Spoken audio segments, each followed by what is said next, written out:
Alright, so in this lesson we're going to start talking about what's called the Doppler effect and how it relates to sound waves in particular. So when we talk about the Doppler effect, this happens when one of three things is occurring during a system where sound is being produced. One of those things could be the source of sound is moving with respect to an observer. The second thing is that the observer of sound is moving with respect to the source. And the third thing that could be happening is that both the source and the sound are moving. The main thing to point out is that from the reference point of the observer, it looks like the source of that sound is moving with respect to your location. In all three of these situations, that'd be true.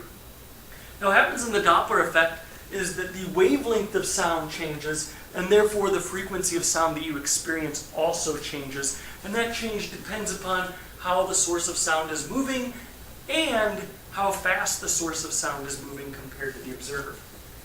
So let's kind of look at an example or a conceptual thought process of why this occurs. So we're going to have a car and it's going to blare on its horn, so it's going to hold the horn down and make a sound. And the car is going to be moving to the right at a constant velocity in this example. And each of the blue circles I'm going to show is an area of compression, a crest of that wave. So if we look at the first area of compression, we know is that this wave is going to expand radially out from where it was created.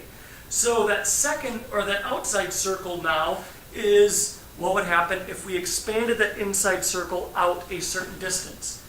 Now here the car is creating a second wave front. If we move it one step further, that first wave front expands out radially from its original location. The second one expands radially from its original location. And now a third one is being created. If we move on to the next level, there's the second, third, and fourth one.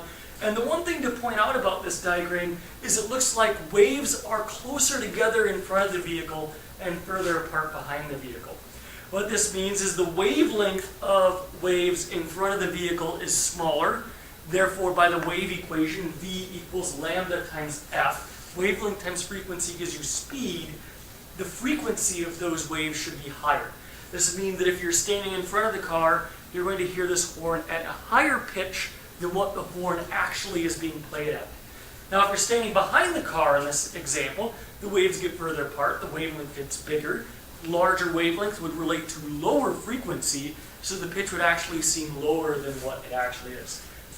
Now, of course, the drawing that I have here is fairly exaggerated, what this difference is going to look like. In order for this drawing to be true, this car would have to be moving somewhere in the neighborhood of 50 to 70% the speed of sound in order for this particular diagram to be true. For most cars, this is not going to be as, shall we say, as obvious of a change. So let's look at the moving source and talk about how can we begin to calculate how does wavelength change. And so if the source is moving at a speed, which I'm going to call Vs, the speed of the source, don't get confused with speed of sound. If the wavelength is decreasing as the source is moving toward me, the new wavelength, which I'm going to call lambda prime, or lambda apostrophe, is going to be equal to the old wavelength, what the wavelength of the sound is normally, minus how far the car travels between successive wavefronts, Vs times t, where t in this case is really the period of a wave.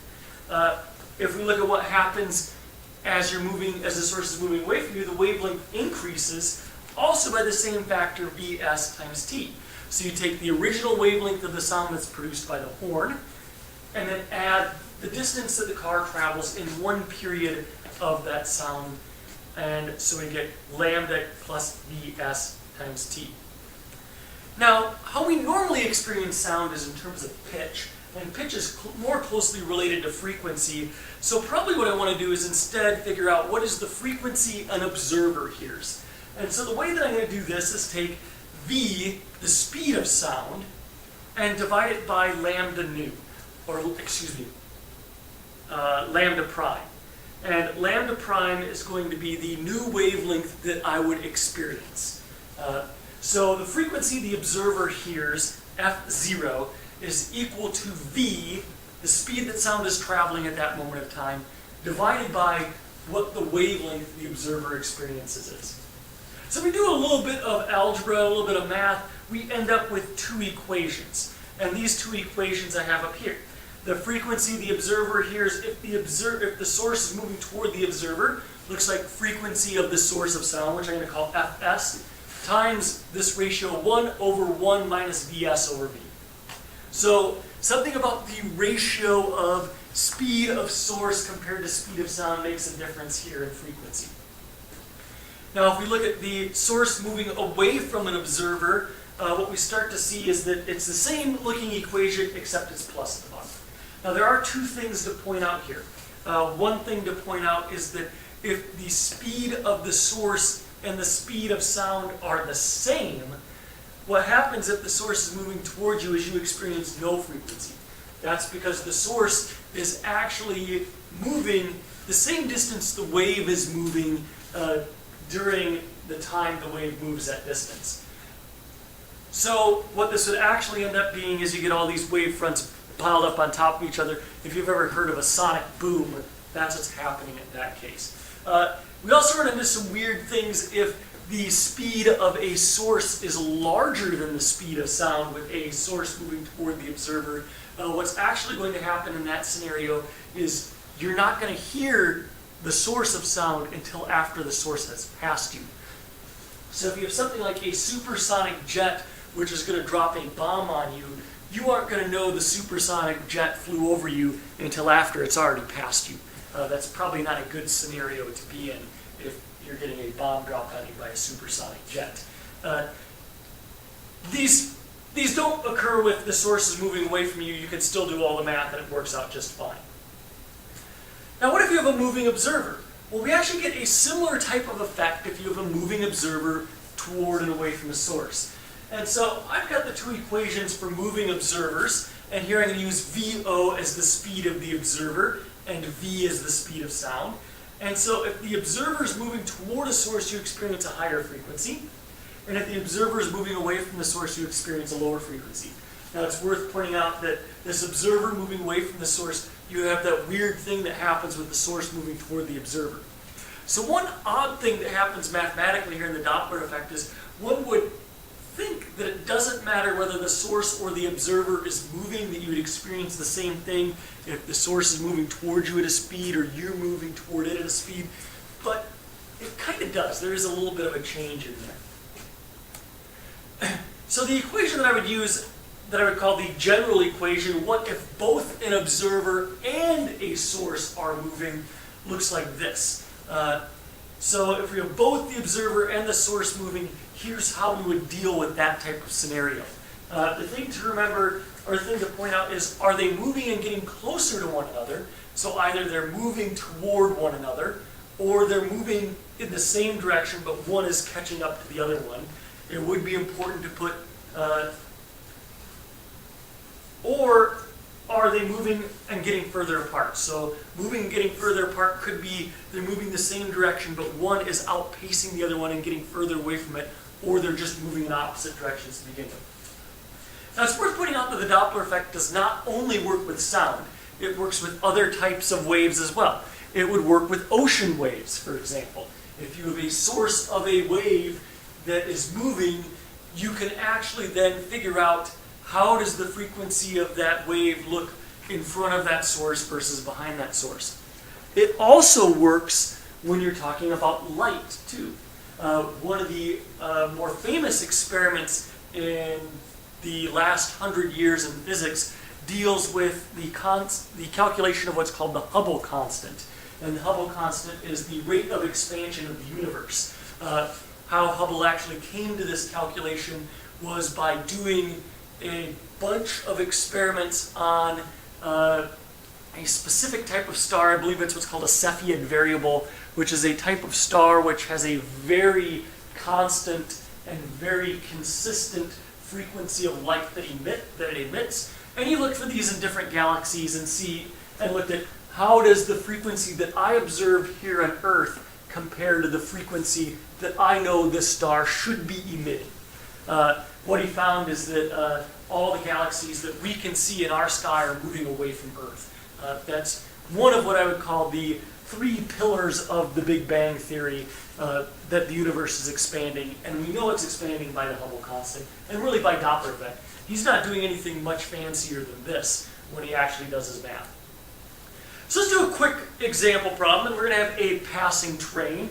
And say we have a high-speed train traveling at 44.7 meters per second. Engineer sounds a horn that we know has a frequency of 415 hertz. And the speed of sound on this day is 343 meters per second. And it wants to know what frequency will a person hear standing at the crossing as the train approaches the crossing and after the train has passed the crossing. So here are the three known pieces of information. I know V, the speed of sound, Vs, the speed of the source, and Fs, the frequency of the source. This is an example of a moving source problem. So there's my equation for approaching the crossing. And we can substitute in my numbers. And what I get is that you're going to hear a frequency of 477 hertz if you're standing in front of the train as it comes toward you. Now, how big of a difference is 477 hertz? If you're talking about this in terms of music, that's about, well, a little more than one whole step above. You're going to hear a pitch that is definitely higher, and it's enough higher that pretty much everyone in the world would agree that it's a higher pitch. When we talk about pitch, this is a difference of about 60 hertz. That is one that pretty much everyone, if I played one pitch and a pitch that was 60 hertz higher, almost every one of you could tell me which pitch was higher, and that they were different. Now, if we do the same thing for leaving the crossing, say very similar equation, moving source, and we get 367 hertz. Again, this is a big enough difference from 415 hertz that every one of you would be able to determine that there's a difference, and you'd be able to tell me which of these pitches is lower. When we get talking about interference in a little bit, we'll talk about scenarios where you maybe can tell me that there's a difference between the two pitches, but you're not going to be able to tell me which one is higher or lower because they're too close together. Some of that will depend upon how good of an ear you have for pitch, or how well you trained your ear to listen to certain pitches or certain sounds. So a problem that we'll do in class, we'll do a similar type of problem. I want to work this one together with you. This one's a little bit more complex because I'm traveling down a hill, so it's a moving observer, and what we're ultimately trying to figure out is how fast I'm moving. The second piece of information we're going to try to figure out is what is the frequency of the bell.